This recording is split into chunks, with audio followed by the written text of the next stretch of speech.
इस आंदोलन में भाग ले रहे हैं, सबका जो है मैं धन्यवाद करता हूँ।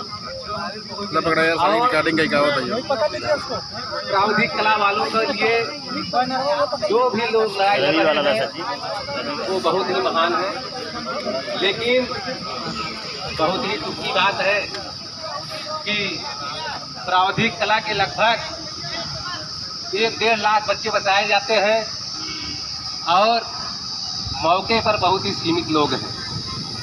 और कुछ लोगों ने यहाँ तक बताया कि सिटी के अंदर ही लगभग 10,000 से ज़्यादा बच्चे हैं। अगर इलाहाबाद सिटी के अंदर से 10,000 लोग आ जाएं तो 10,000 संख्या बहुत बड़ी होती है, लेकिन पता नहीं सिटी के अंदर से लोग क्यों नहीं आ रहे हैं। और हम लोग जो है जौनपुर ज़िले से आए हैं और हम लोग पूरा एक गाड़ी बुक करके आए हैं, 7-8 लोग गाड़ी में से लोग आते हैं, उससे लोग हम साथ में आए हैं। और यही ध्यान दे रहे हैं भाई, ज़्यादातर हमने देखा कि प्राविधिक वाले ओवर एज हो रहे हैं, अब उनके पास और कोई विकल्प है भी नहीं संघर्ष करने के अलावा। और अगर लोग मिलकर काम करेंगे तो सफलता मिल सकती है। लेकिन एक बात मैं ये भी देख रहा हूँ, जो हमारी नहीं जा रहा है, जो बच्चे भाई बहन अभी तक सोए हैं जागे और इस धरने को हौसला से अग्रसित करें। हम चाहते हैं कि हम लोग मतलब जैसे संघर्ष कर रहे हैं ऐसे वो लोग भी आके संघर्ष करें। कोई भी अगर लकड़ी का एक गट्ठर लीजिए, आसानी से एक लकड़ी लेंगे टूट जाएगा, अभी उसी को 7-10 लकड़ी लेकर इकट्ठा करके तोड़ेंगे तो दुनिया की कोई ऐसी ताकत नहीं है कि संगठन शक्ति को तोड़ सकती है। हम चाहते हैं कि सब लोग एकजुट होकर संगठन करके आके इस आंदोलन में शामिल हो और हम लोगों को अग्रसित करें। कोई दुनिया का ऐसी शक्ति नहीं है कि हम लोगों को जीत से हरा सकती है। कृपया करके भैया बहनों, अगर मेरी आवाज़ आप लोगों के तक पहुंच रही है तो आके यहाँ शामिल हो। और जैसे रानी लक्ष्मीबाई अकेले लड़ रही थी, कभी हार नहीं मानी थी, अगर शायद उसी के साथ 8-10 नारियाँ हो जाती, कभी वो अपनी कुर्बानी नहीं दे सकती। हम चाह रहे हैं कि सब लोग एकत्र होके आइए और हम लोगों का वो करिए, मतलब का बरसा जब कृषि सुखाने समय चूक पुण्य क्या पछताने। जो भाई बहनों अभी समय का टाइम नहीं देख रहे हैं, स्वयं टाइम आता नहीं है, खुद लाया जाता है। ये हक है, हक मतलब कोई देता नहीं है, छीना जाता है। छीनने के लिए संघर्ष करना पड़ता है। जिनको बहुत सारी दिक्कतें हैं और वो अपना सब कुछ संघर्ष करते हुए भी आके यहाँ शामिल हो रही हैं। और मैं भी शायद इसी उम्मीद से यहाँ आई हूँ कि अगली वैकेंसी में अगर मुझे मिल जाता है तो अगर मैं निकल गया तो मेरा परिवार खुशहाल हो जाएगा। मेरे हस्बैंड नहीं है, बहुत दुख की बात है, फिर भी हम यहाँ आके आप लोगों के बीच खड़े हैं। तो इसीलिए खड़े हैं ना कि आगे हमारा भविष्य, हमारे बच्चों का भविष्य अच्छा हो, इसलिए ये जॉब मेरे लिए ज़रूरी है। और मेरे लिए नहीं, सभी के लिए ज़रूरी है।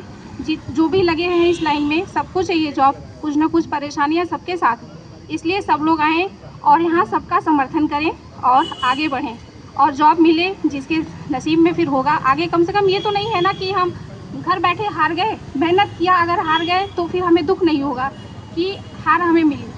लेकिन अगर हमने संघर्ष नहीं किया और घर बैठे रहे तो ये अच्छा नहीं है। और आप बिना कुछ किए ही अगर हार मान लिए तो ये तो शायद ही कोई माँ बाप या भाई बहन, आपका परिवार कभी ये नहीं बर्दाश्त कर पाएगा कि आपको भेजा होगा पढ़ाई करने के लिए, यहाँ पे आप आए हैं, एक कमरे में बंद हैं, आप घर नहीं जा रहे हैं। आंदोलन करे तो ही है, आप सोशल मीडिया स्ट्राइक पर भी जो है सरकार को झुका सकते हैं। तो आप जब भी हो फोटो डालिए। हालांकि कल हमें आपको पूरी ताकत के साथ यहाँ समय से आना है और दाल भात चोखा खा के आइएगा। सही बात। सुबह उठिए, भोजन बनाइए, आपके पास 10 दिन का समय है। इस 10 दिन में हमें आपको इस पूरे प्रकरण को हल करना है, क्योंकि विज्ञापन कभी भी आ सकता है और विज्ञापन अगर रुका है तो सिर्फ आप लोगों की बदौलत रुका। इस बात का आयोग में अधियाचन पहुंच गया है, हम लोगों के वहाँ परिचित भी आयोग में है, हम लोग लगातार दबाव भी बना रहे हैं कि अभी अधियाचन आया है लेकिन विज्ञापन आप जारी नहीं करेंगे जब तक सरकार नहीं कहे, और सरकार तब तक नहीं कहेगी जब तक आपको सामने नहीं। तो सच्चाई यही है मित्रों, हमें आपको बने रहना है। हाँ, जो लोग तमाशा देख रहे हैं उनके लिए हम लोग जोरदार तमाचे के रूप में हैं कि तुम 10 बाई 10 के कमरे में बैठे हो और हम संघर्ष कर रहे हैं। और एक बड़ी अच्छी लाइन कही गई है कि कादर मन कहो एक अधारा दैव देव आलसी चुका। कादर का मतलब आप कायर से भी समझ सकते हैं। कादर का कई अर्थ आप निकाल सकते हैं कि जिनके अंदर लड़ने की क्षमता नहीं है, अपने अधिकार को लेने की क्षमता नहीं है, अपने हक में अपनी बात करने की क्षमता नहीं है, आखिर उसका जीवन क्या है? आप खुद सोचिए कि आप अपने अधिकारों के लिए नहीं लड़ पा रहे। अब ऐसा भी नहीं कि लड़ाई जो है गोली बंदूक की है, बहुत आसान लड़ाई है। ये लोकतंत्र है, इस लोकतंत्र में हम कहीं बैठ करके अपनी आवाज उठा रहे हैं, यही सबसे बड़ी बात। सरकार तो ये भी लगातार